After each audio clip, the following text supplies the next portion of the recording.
नमस्कार मित्रांनो. या व्हिडिओमध्ये आपण सार्वजनिक बांधकाम विभाग भरती 2023 म्हणजेच PWD मधील वरिष्ठ लिपिक या पदासाठी झालेली 14 डिसेंबर रोजी झालेला पेपर पाहणार आहोत आणि त्याचे विश्लेषण पाहणार आहोत. तर त्यामधील प्रश्न पहिला आहे, सत्यशोधक समाजाची स्थापना कोणी केली? हा प्रश्न TCSच्या कित्येक एक्झाममध्ये रिपीट झालेला आहे. तर याचं योग्य उत्तर आहे महात्मा फुले यांनी सत्यशोधक समाजाची स्थापना केली. तर मानव धर्म सभा याची स्थापना केली दादोबा पांडुरंग तरखडकर यांनी. तर परमहंस सभेची स्थापना केली ईश्वरचंद्र विद्यासागर व दादोबा तरखडकर यांनी. बॉम्बे असोसिएशनची स्थापना केली दादाबाई नौरोजी व नाना शंकर शेठ. प्रार्थना समाजाची स्थापना केली डॉक्टर आत्माराम पांडुरंग तरखडकर यांनी. आणि रामकृष्ण मिशन यांची स्थापना केली स्वामी विवेकानंदांनी. हे पुढील एक्झामसाठी लक्षात ठेवा. तर दुसरा, भारतीय राज्यघटनेतील कलम 21 हे काय आहे? तर हा भारतीय राज्यघटनेवरून आलेला क्वेश्चन आहे. तर यामध्ये कलम 21 हे भारतीय राज्यघटनेतील right to life and personal liberty म्हणजेच जीविताचे संरक्षण व व्यक्तिगत स्वातंत्र्य याविषयी कलम 21 हे सांगते. तर भारतीय राज्यघटनेतील प्रमुख कलमे, तर कलम 2 नवीन राज्याची निर्मितीसाठी आहे. कलम 32 घटनात्मक उपाययोजनाचा अधिकार आहे. आणि कलम 14 आहे कायद्यापुढे समानता हे आहे. तर कलम 17 आहे अस्पृश्यता पाळणे या संबंधी आहे. आणि कलम 18 आहे पदव्या संबंधी आहे. हे पुढील एक्झामसाठी लक्षात ठेवा. यावर नक्की एखादा क्वेश्चन तरी येऊ शकतो.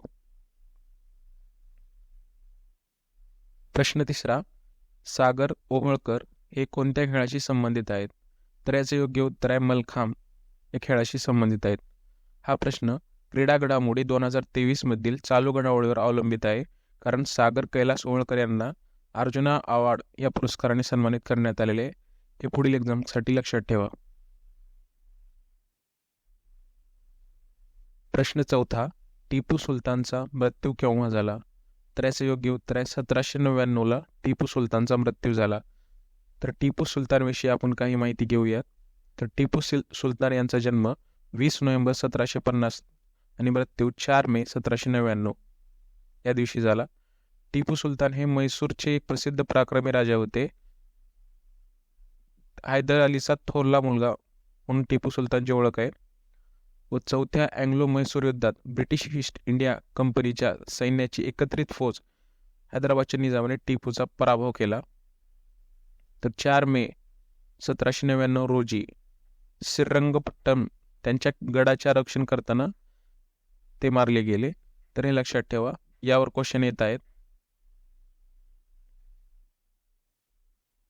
प्रश्न 5वा, भारतात शिखांचे लोकसंख्येमधील प्रमाण किती टक्के आहे?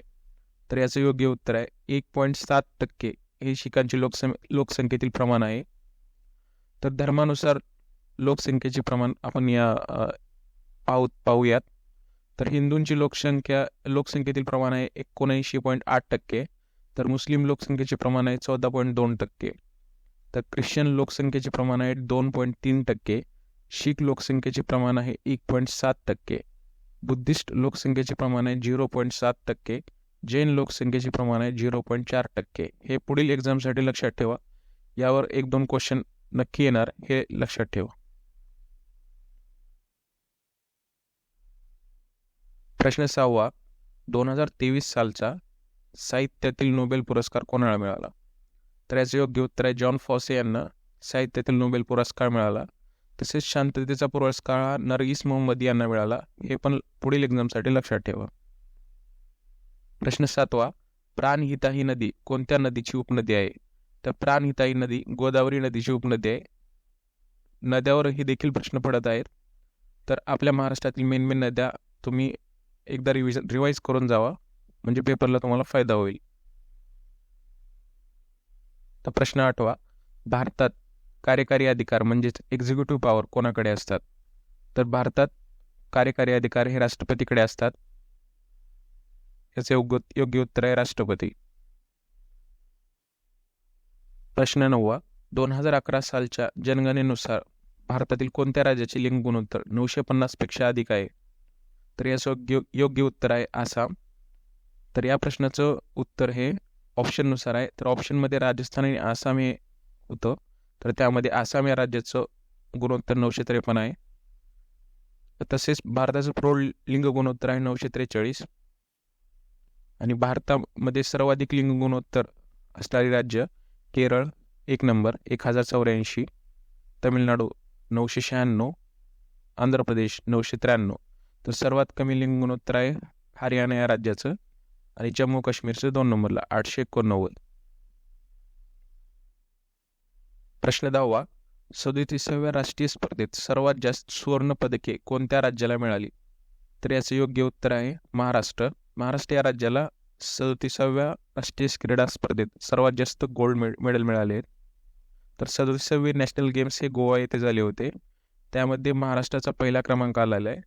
तर महाराष्ट्राला 80 गोल्ड आणि 69 सिल्वर, ब्रॉन्झ 79, टोटल 228 मेडल मिळाले आहेत.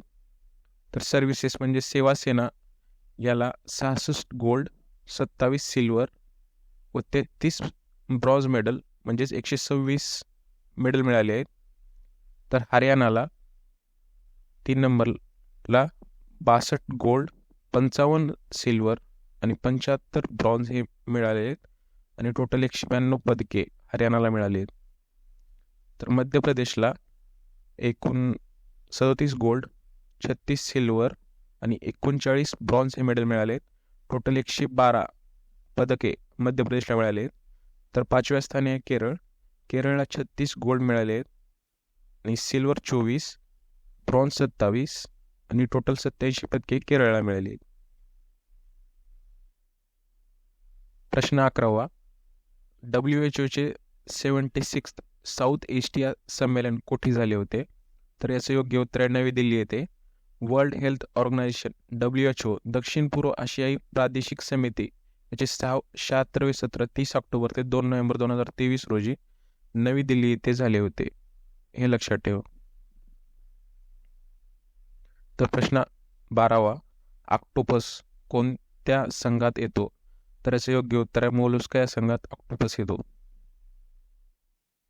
मित्रांनो, हे होते जनरल नॉलेज या विषयाचे प्रश्न.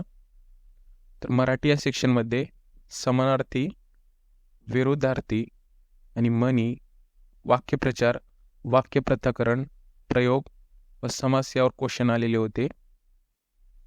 तर इंग्लिशमध्ये इनकरेक्ट स्पेलिंगवर 6 क्वेश्चन होते, सिनॉनिम्स अँड अँटोनिम्सवर 7 क्वेश्चन होते आणि एरर्सवर 4 क्वेश्चन होते.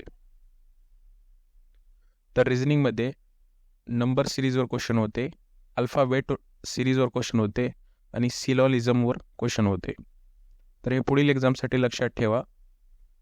जर मित्रांनो व्हिडिओ आवडला असेल तर चॅनेलला नक्कीच सबस्क्राईब करा आणि पुढील अपडेटसाठी बेल आयकॉनवर प्रेस करा.